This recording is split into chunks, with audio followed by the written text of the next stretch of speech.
அன்பு நண்பர்களே, இந்த பதிவில் நம்ம எதை பற்றி பார்க்க போகிறோம் அப்படின்னு கேட்டுக்கிட்டிங்கன்னா, 2025 புத்தாண்டு பலன்களை நம்ம சேனலில் தொடர்ந்து பார்த்துக்கிட்டு வந்துகிட்டு இருக்கோங்க.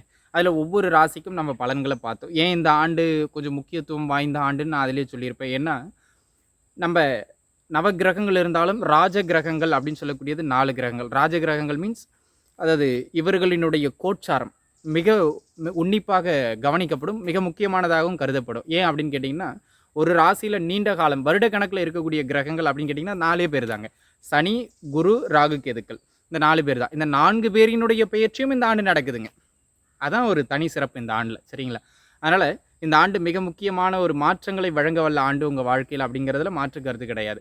இந்த 4 கிரகங்களினுடைய பெயர்வுகளில் ஒவ்வொரு ராசிக்கும் நன்மைகளும் உண்டு, ஒவ்வொரு ராசிக்கும் தீமை உண்டு. 12 ராசியில் இவங்கெல்லாம் மட்டும் நன்மையை மட்டும் அடைவாங்க, இவங்க தீமையை மட்டும் அப்படிலாம் கிடையாது. 12 ராசிக்கும் நன்மையும் உண்டு, 12 ராசிக்கும் தீமையும் உண்டு.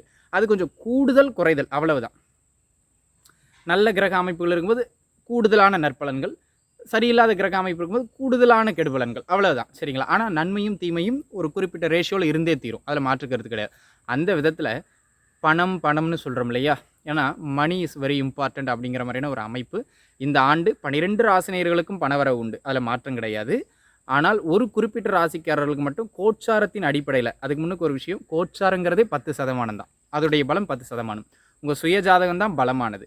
அந்த சுய ஜாதகம் தான் 90% மேலாக வேலை செய்யும். இது ரெண்டு சேரும்போது தான் 100%.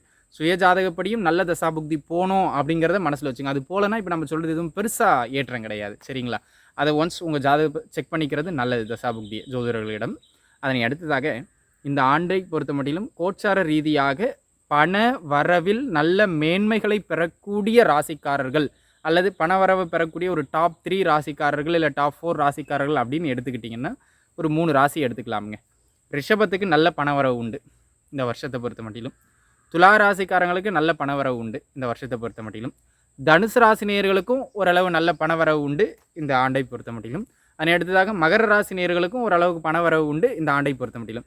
ஆக இந்த 4 ராசினியர்களுக்கும் பண வரவில் சற்றே ஏற்றம் உண்டு அப்படிங்கிறதுல மாற்றுக்கிறது கிடையாது. உங்கள் சுய ஜாதகமும் ஒத்துழைப்பு தந்துருச்சுன்னா நல்ல மாற்றங்களே உண்டு பணவரவில். ஏன்னா தசாபுக்தி இஸ் வெரி இம்பார்ட்டன்ட். மற்றபடி ரிஷபம், துலாம், தனுசு, மகரம் இந்த 4 பேருக்கும் பணவரவில் ஏற்றம். இதில் குறிப்பாக ரிஷபத்துக்கும் துலாமுக்கும் ரொம்ப சூப்பர் பணவரவு, சரிங்களா? நன்றாகவே இருப்பீர்கள். வாழ்க வளமுடன். நன்றி.